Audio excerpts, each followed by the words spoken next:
مذاکرات کے دوران ایرانی قیادت کو راستے سے ہٹانے کے لیے جو اسرائیل کا پلان تھا وہ سامنے آ گیا ہے ناظرین۔ امریکہ نے قطر کو اور پاکستان کو اس حوالے سے انفارم کر دیا تھا، جس کو پاکستان نے پھر ناکام بنایا۔ ایک ایسے موقع پہ امریکہ کے دو بڑے میڈیا ہاؤسز واشنگٹن پوسٹ اور نیو یارک ٹائمز نے باقاعدہ آج اس پہ سٹوری کی ہے، وہ آپ سے شیئر کریں گے۔ ایک ایسے موقع پہ جہاں پہ آیت اللہ خامنائی شہید کی تقریبات، جنازے کی تقریبات جو ہے وہ منعقد کی جا رہی ہیں، ایسے موقع پہ امریکہ کے دو بڑے میڈیا ہاؤسز کی طرف سے یہ بیان جاری ہونا، اس پہ ناظرین بات کریں گے۔ ساتھ ہی روس نے یوکرین پہ ایک بڑا حملہ کر دیا ہے، یہ تیسرا بڑا حملہ ہے اب تک کے اس 5 سالہ جنگ میں، جس میں 27 افراد ہلاک ہو گئے ہیں اور 100 کے قریب بیچ میں زخمی ہے۔ یوکرین کی حکومت نے جمعے کے دن یعنی آج سوگ کا اعلان کیا ہے، اس پہ ناظرین تفصیل سے بات کریں گے۔ آزاد کشمیر میں الیکشن نزدیک آ رہے ہیں، دھرنا جاری ہے، اداروں کے خلاف متعدد بار بیانات جاری کیے گئے، کل ایک بار پھر اداروں کے خلاف جو ہے وہ بیانات دیے گئے۔ راولہ کوٹ میں مسلم لیگ نون اور پیپلز پارٹی کے لیے کمپین کرنا انتہائی مشکل ہو گیا ہے، کمپین کرنے کے لیے ان کو چھوڑا نہیں جا رہا، اس پہ بات کریں گے۔ تفصیل میں بات کرنے سے پہلے دوستوں سے گزارش ہے، جن دوستوں نے ہمارے چینل کو سبسکرائب نہیں کیا ان سے گزارش ہے کہ اگر ویڈیو پسند آتی ہے تو کائنڈلی ضرور سبسکرائب کیجئے گا، اور جن دوستوں نے چینل کو سبسکرائب کیا ہوا ہے ان سے گزارش ہے کہ یار لائک ضرور کیجئے گا اور اپنی قیمتی آراء سے کمنٹ سیکشن میں ہمیں ضرور آگاہ کریں۔ ناظرین، جو مذاکرات پاکستان کے اندر ہو رہے تھے، اسرائیل نے باقاعدہ ایک پلان بنا لیا تھا کہ اس بار جو قیادت ہے ایران کی، غالب باف کی جو سپیکر ہیں، جو سینئر پولیٹیشین ہیں، اور ساتھ ہی عباس عراقچی کو جو وزیر خارجہ ہیں، جو پاکستان کے ساتھ مذاکرات وغیرہ ہو رہے تھے، اس دوران انہوں نے پلان بنایا ہوا تھا کہ ہم نے ان کو جو ہے وہ راستے سے ہٹانا ہے۔ اس پہ مکمل طور پہ امریکہ سے جو شیئر کیا گیا تھا، امریکہ نے اسرائیل کو بتا دیا تھا کہ ایسی کوئی حرکت نہیں کرنی۔ تاہم ہم سب جانتے ہیں کہ ان کا ایک پالا ہوا غونڈا ہے جو کنٹرول میں امریکہ کے نہیں ہوتا۔ اس نے پھر بھی اپنے پلان کو آگے بڑھانے کے لیے کوششیں شروع کی، اور جب امریکہ کو اندازہ ہو گیا کہ یہ اب بھی منع نہیں ہو رہے تو پھر انہوں نے قطر کے ذریعے، پاکستان کے ذریعے، سالسو کے ذریعے، جو واشنگٹن پوسٹ کی سٹوری ہے اور جو نیو یارک ٹائم کی سٹوری ہے، دونوں نے بیک وقت ایک جیسی سٹوری کی ہے جو سامنے آئی ہے کہ سالسو کو انفارم کر دیا گیا، اور اس کے بعد دیکھا کہ پاکستان نے جو فل پروف سیکیورٹی جو پاکستان نے ان کو دی، اور جس انداز میں پاکستان کے فائٹر جیٹ ان کو لے کے گئے، اور جس انداز میں پاکستان کے فیلڈ مارشل عاصم منیر نے پھر ایران میں ٹائم بھی زیادہ گزارا، ایک پیغام دیا گیا تھا اسرائیل کو کہ ہمارے ہوتے ہوئے آپ یہ نہیں کر سکتے۔ اور امریکہ نے بھی باقاعدہ کہہ دیا تھا کہ ان ایسے سینئر پولیٹیشین کو اگر آپ مزید راستے سے ہٹائیں گے تو پاکستان کی فیلڈ مارشل CDF جو ہیں عاصم منیر، انہوں نے تو پہلے انفارم کر دیا تھا کہ آپ نے ان کو راستے سے نہیں ہٹانا، اگر ان پہ آپ وار کریں گے تو مشکلات آگے بڑھیں گی، پھر آپ مذاکرات کن کے ساتھ کرو گے۔ وہی سیم باتیں جو پاکستان کی فیلڈ مارشل عاصم منیر نے کی تھی، وہی پھر امریکی صدر ٹرمپ نے اسرائیل کے ساتھ کی ہیں کہ یہ قائدین جو بچے ہیں ان سے مذاکرات چل رہے ہیں، ان کے جانے کے بعد آگے پھر بڑی مشکلات ہوں گی، مگر وہ مانے نہیں۔ اور پاکستان نے پھر جو کیا، جو پوری دنیا نے دیکھا کہ پاکستان نے پھر ان کو جس انداز میں سیکیورٹی دی اور جس طرح ان کو پروٹوکول دیا، وہ پوری دنیا نے دیکھا۔ تو ایک بڑی تبدیلی تھی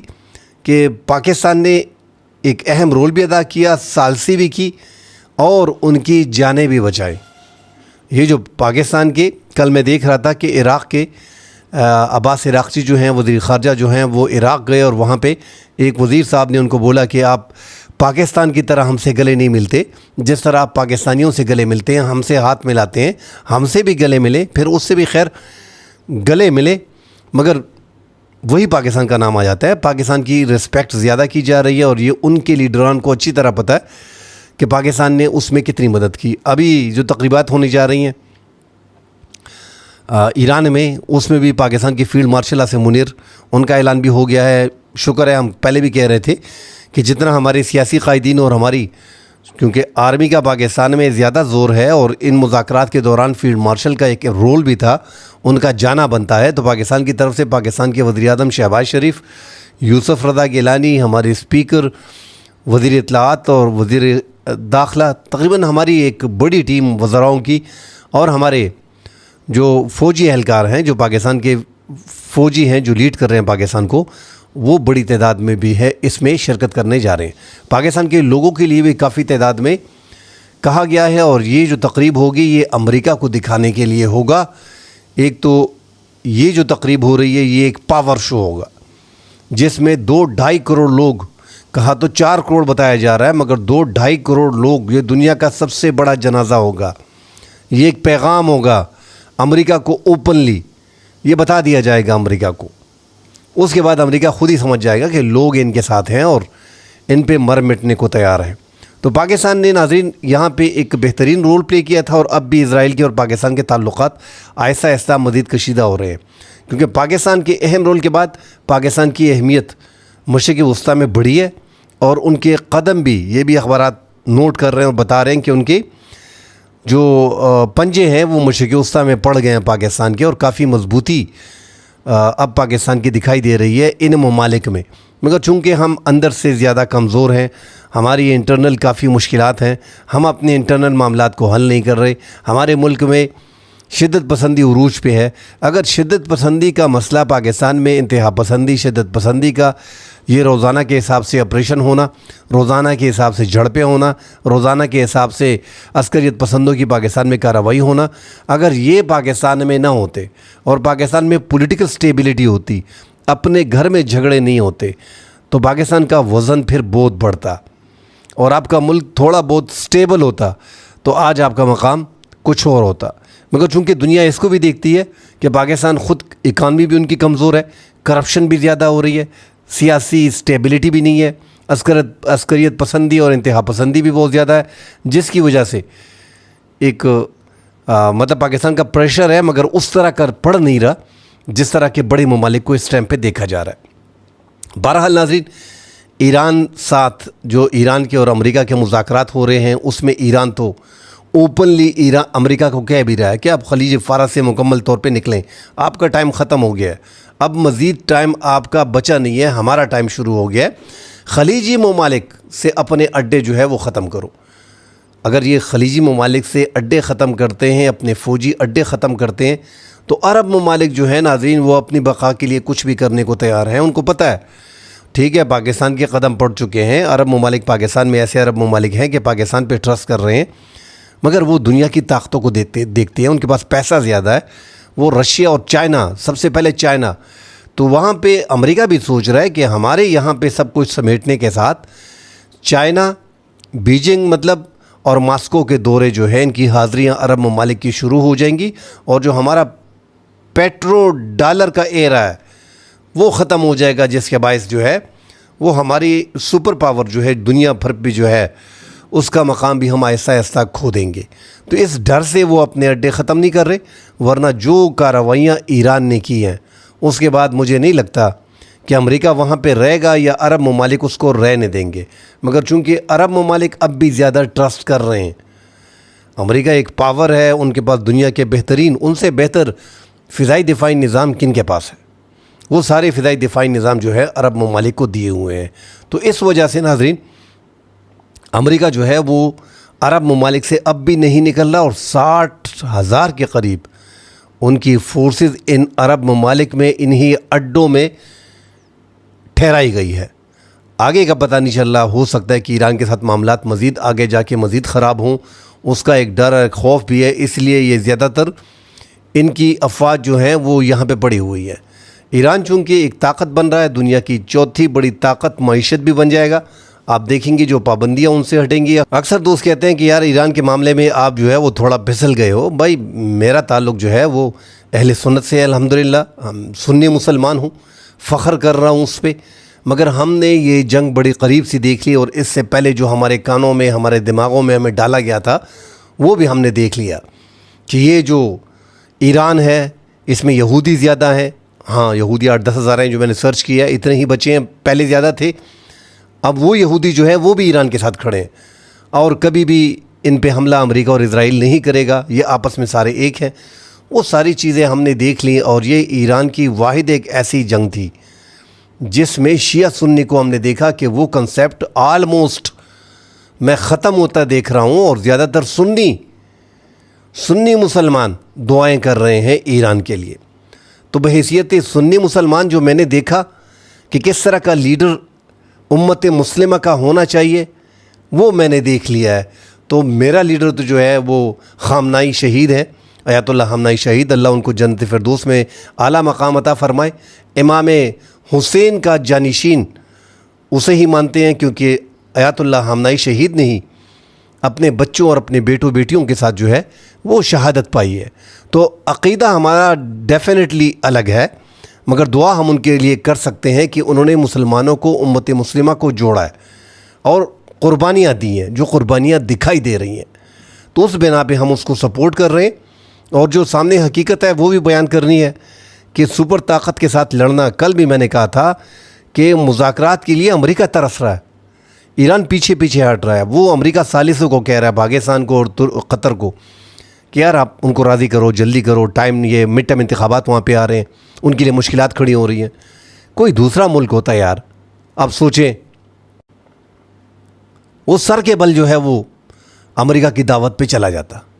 یہاں پہ ایران ہے، اس نے ٹسل لی ہے، وہ کھڑا رہا ہے۔ اور یہ جو عرب ممالک بھی کہہ رہے ہیں، اور بار بار جے ڈی وینس کہہ رہا ہے کہ ان عرب ممالک پہ اگر کسی نے،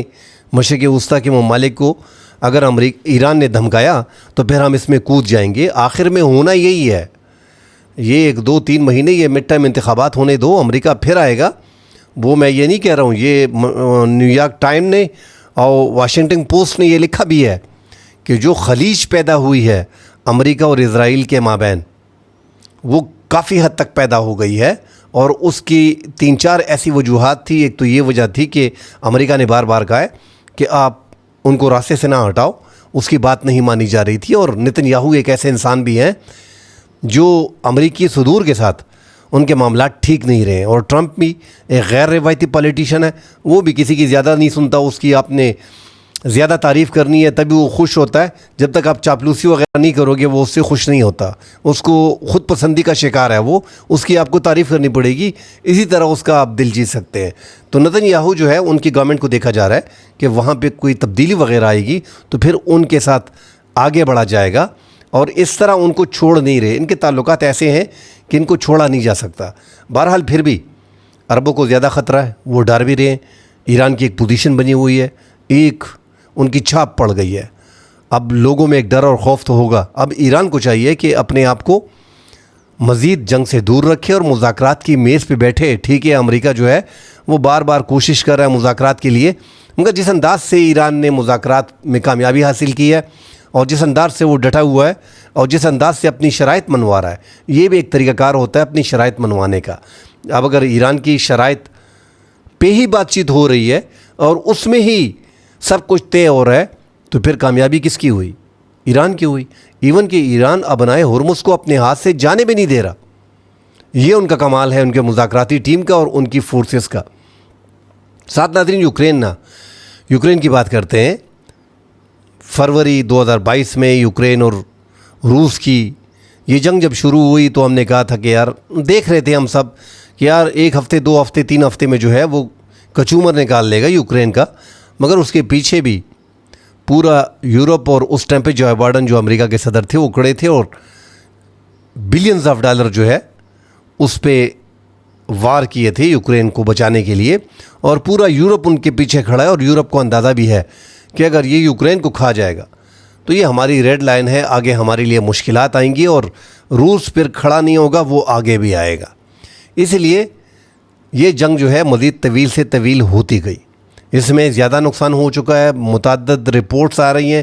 ایک رپورٹ میں 5 لاکھ کا بتایا جا رہا ہے، کچھ امریکہ کی طرف سے جو رپورٹس آئی ہیں ان میں اب تک 1 ملین 1.1 ملین 1 ملین کے قریب بیچ میں یوکرین کی اور روس کے افواج اس 5 سالہ جنگ میں جو ہے وہ بیچ میں جو ہے وہ زخمی ہو گئے ہیں، ہلاک ہو گئے ہیں، اور جنگ کے قابل نہیں رہے۔ تو زیادہ تر بیچ میں روس کا نقصان ہوا ہے۔ ایک بڑی طاقت ہے، دنیا اس کو دیکھ رہی تھی کہ یار یہ آسانی سے جو ہے، چاہے جو بھی ان کی سپورٹ ہو، آسانی سے ان کو ختم کر دے گا، مگر یہ جنگ مسلسل اب آگے جا رہی ہے، اور روس نے جو رات کو یوکرین پہ حملہ کیا، اس سے 2 دن پہلے اگر آپ دیکھیں تو ماسکو میں بڑی تباہی جو ہے وہ یوکرین نے پھیر دی تھی، اور ان کے آئل ریفائنری جو ہے ان کو نشانہ بنایا تھا۔ FPV ڈرونز میں یوکرین کافی آگے ہے، ڈرون ٹیکنالوجی ان کے پاس کافی بہتر ہے۔ اگر آپ کمپیئر کرتے ہیں دیگر ممالک سے، اگر رشیا سے آپ کمپیئر کرتے ہیں یوکرین کو اور رشیا کو، ان کی فورسز کو، آرمی جو ہے رشیا کی 1.3 ملین ہے، اور جو یوکرین کی ہے انہوں نے بھی تقریباً اپنا مارشل لا لگایا ہوا ہے، وہ لوگوں کو پکڑ رہے ہیں، فوج میں لے کے آ رہے ہیں، 8 سے 9 لاکھ فوج انہوں نے برابر کر لی ہے۔ تو فوجی بھی تقریباً 8-9 لاکھ فوج یوکرین جیسے چھوٹے ملک کے لیے یہ انتہائی زیادہ ہے۔ رات کو جو انہوں نے بڑا حملہ کیا ہے ان کے دارالحکومت پہ، تو اس میں انہوں نے 74 تقریباً جو رپورٹس آ رہی ہیں اس میں انہوں نے میزائل داغے ہیں، اور 496 تقریباً 500 کے قریب انہوں نے جو ہے وہ ایک ساتھ، یہ سوام ہی ہو گیا نا، سوام ڈرون جو کارروائی ہوتی ہے ایک ساتھ بھجواتے ہیں، اس سے بڑی تباہی ہوتی ہے، تو وہ تقریباً جو ہے وہ 500 کے قریب جو ہے ان پہ کیف پہ جو ہے جو ان کا دارالحکومت ہے اس پہ کارروائی کی ہے، اور اس میں اب تک کی جو رپورٹس آ رہی ہیں ان میں 27 ہلاکتیں ہوئی ہیں، 100 کے قریب 96 کے قریب بیچ میں زخمی ہیں، اور 130 عمارتیں جو ہیں ان کو مکمل طور پہ نقصان پہنچا ہے، زیادہ نقصان پہنچا ہے۔ یوکرین کی حکومت نے ایک تو وہاں پہ جمعے کے دن سوگ کا اعلان باقاعدہ کیا۔ یوکرین کی جو ڈرونز ہیں وہ بھی AI سے لیس ہیں، بعض مقامات پہ ہم نے دیکھا کہ رشیا کی فوج کو پیچھے ہٹنا بھی پڑا، اور رشیا نے اب تک 19 سے 20% ان کی زمینوں پہ اب تک قبضہ بھی کیا ہوا ہے۔ تو یہ آگے جا کے مزید یہ لڑائی بڑھے گی، کیونکہ وہاں پہ مکمل طور پہ یورپ کھڑا ہوا ہے۔ جنگیں شروع کرنا بڑا آسان ہے، اس کو ختم کرنا انتہائی مشکل ہے۔ یورپ میں اگر آپ دیکھیں تو ان میں بھی ایک ڈر اور خوف پایا جاتا ہے۔ دوسری سائڈ پہ رشیا جو ہے وہ بھی کمزور سے کمزور ہوتا جا رہا ہے، مزید دلدل میں ایک دھستا جا رہا ہے۔ آزاد کشمیر کی ناظرین جہاں تک بات کریں گے، آزاد کشمیر میں دھرنے تو مسلسل جاری ہیں، اور ان کے جو شعلہ بیان ہے سردار امان کی ایک بار پھر جو ہے وہ انہوں نے خطاب کیا، اور اس خطاب میں انہوں نے ایک بار پھر کہا کہ کشمیر کے ہاتھ میں بندوق جو ہے وہ پاکستان نے دی تھی، پاکستانی افواج نے دی تھی۔ اب ان کو ڈر ہے، ان کو خوف ہے، ان کی چھٹی ہونے والی ہے، ان کو پتہ چل گیا ہے کہ ان کی طاقت ختم ہونے جا رہی ہے، تو اس لیے یہ حالات یہ ایسے پیدا کر رہے ہیں۔ ان کو ہم نے بھی چھوڑنا نہیں ہے، مذاکرات کرنے ہیں تو مذاکرات کی میز پہ آؤ۔ ریاست جو ہے وہ ان کے ساتھ مذاکرات کرنا نہیں چاہ رہی کسی بھی طور پہ۔ ہم بار بار یہی کہتے ہیں کہ 3 بار آپ کے مذاکرات منظور کیے گئے، اس بار جو ہے اس طرح جتے اور ڈرنے کے ساتھ جو ہے آپ کے مذاکرات قابل قبول نہیں ہیں سرکار کے لیے۔ اس لیے شوکت نواز میر کو بھی گرفتار کیا گیا، اور دیگر گرفتاریاں بھی ہوئی ہیں، اور ان کے اعلانات بھی سامنے آئے ہیں۔ مگر یہاں پہ ایک تو ان کی جو پالیسی ہے اس کے مطابق تقریباً 1 ملین سے زائد کشمیری جو ہے وہ مختلف ممالک میں اور زیادہ تر لندن میں جو موجود ہیں، ان کا ایک پورا ڈائسپورا جو ہے وہ کام کر رہا ہے، وہ مختلف کونسل خانوں کے سامنے پاکستان کے جو ہے وہاں پہ مظاہرے کر رہے ہیں، ہزاروں کی تعداد میں موجود ہوتے ہیں۔ ملک کی ایک بدنامی بھی ہو رہی ہے۔ بہرحال 5 مارچ کا اعلان انہوں نے کیا، آگے دیکھتے ہیں اگر مارچ کرتے ہیں، دفعہ 144 لگائی گئی ہے، ان کے لیے مشکلات آئیں گی۔ جس طرح کا ہم کہہ رہے ہیں کہ 50% مارکیٹیں کھل گئی ہیں، آہستہ آہستہ شوکت نواز میر کے گرفتاری کے بعد وہ مارکیٹیں آہستہ آہستہ پھر بند ہونا شروع ہو گئی ہیں۔ تو مارکیٹیں اور ٹریفک جو ہے اس طرح کا کھلا نہیں ہے۔ کشمیر میں شوکت نواز میر کے گرفتاری کے خلاف مختلف مقامات پہ مظاہرے بھی ہوئے، اور اب بھی مظاہرے ہو رہے ہیں۔ تو آگے الیکشنز بھی آ رہے ہیں، اور ان الیکشن کمپین میں ہم نے دیکھا کہ خواجہ آصف جو وزیر دفاع ہیں، مسلم نون کے رہنما ہیں، ان کا جو بیان تھا راولا کوٹ کے حوالے سے کہ یہ کشمیری نہیں ہے، اس سے راولا کوٹ میں ان کے لیے کمپین کرنا بڑا مشکل ہے۔ آپ نے دیکھا ہوگا کہ ان کے جو کینڈیڈیٹ وغیرہ ہیں ان پہ جھگڑے وغیرہ بھی سامنے آئے ہیں، ان کو کمپین کرنے کے لیے چھوڑا بھی نہیں گیا ہے۔ اور آگے الیکشن میں بھی آپ دیکھیں گے کہ PTI نے اب ایک مہارت کرتے ہوئے جوائنٹ عوامی ایکشن کمیٹی کے ساتھ انہوں نے جو ہے وہ بائیکاٹ کر دیا الیکشن کا، اور وہ کوشش کر رہے ہیں وہاں پہ زمین برابر کر رہے ہیں ووٹ بینک کے لیے کہ یہاں پہ ہماری اکثریت مزید بڑھے، کیونکہ ان کو اندازہ ہے کہ جوائنٹ عوامی ایکشن کمیٹی جو ہے اس ٹائم پہ کشمیر کی اکثریت ان کے ساتھ ہے۔ جو آنے والے الیکشنز ہیں اس میں بھی یہ ظاہر کیا جائے گا، جو پولنگ بوتھ ہیں ان کو خالی دکھایا جائے گا، اور جو ٹرن آؤٹ ہے وہ بھی انتہائی کم کیا جائے گا. اور یہ جو جوائنٹ عوامی ایکشن کمیٹی ہے یہ اگر الیکشن سے پہلے ختم کر دے گئے، لگ تو ایسا ہی رہا کہ الیکشن سے پہلے ان کا دھرنا وغیرہ جو ہے وہ ختم ہو جائے گا. بدنامی حکومت کی ہو رہی ہے، ان کو بھی سرکار جو ہے ان کی نبض کو دیکھ رہی ہے، آگے ان کا سٹیمنا چیک کر رہے ہیں کہ کتنا یہ مزید آگے کر سکتے ہیں. ابھی تو سیکیورٹی ذرائع باقاعدہ بول رہے ہیں کہ ان کے خلاف ایک سازش ہے، کیونکہ اس طرح کا جلسہ ہونا، اور جو رپورٹ سیکیورٹی فورسز کو لگی ہے کہ ان میں لوگ ہیں جو شدت پسند ہیں، جو چاہتے ہیں کہ یہ حالات بنے، اور اس میں انڈیا کا باقاعدہ ہاتھ ہے. یہ پاکستان کے سیکیورٹی ذرائع جو ہیں اس طرح کی خبریں پہلے بھی آ چکی ہیں، اور اب دوبارہ پاکستان کی سیکیورٹی ذرائع جو ہیں وہ سینئر صحافیوں سے بات چیت کرتے ہوئے انہوں نے دوبارہ یہ کہا ہے کہ یہ جو کشمیر میں جو کچھ ہو رہا ہے یہ باقاعدہ ایک پلان کے تحت ہو رہا ہے، اور اس میں بیرونی ہاتھ جو ہے وہ ملوث ہے، اور ان کو کسی بھی طور پہ کامیاب نہیں ہونے دیا جائے گا. بہرحال پی ٹی آئی نے تو ایک بڑا اقدام اٹھایا، اور اب یہ کوشش کی جائے گی کہ جو آنے والے الیکشنز ہیں اس میں آزاد کشمیر کے اندر جو ہے وہ آگے زیادہ تر ٹرن آؤٹ نہ ہو، عوام پولنگ بوتھ کی طرح نہ جائیں، ووٹ ڈالنے کے لیے نہ جائیں. یہ کمپین باقاعدہ شروع ہو جائے گی، اور آپ کو کافی لڑائیاں بھی دیکھنے کو ملیں گی جگہ جگہ پہ، کیونکہ جوائنٹ عوامی ایکشن کمیٹی والے لوگوں کو ووٹ کرنے کے لیے چھوڑیں گے نہیں، اور وہ باقاعدہ اعلانات کریں گے. ان چیزوں میں کافی یہ تگڑے ہیں. مزید خبریں آئیں گی، ناظرین سے بات کریں گے. فی الحال کے لیے اجازت دیجیے، اللہ حافظ.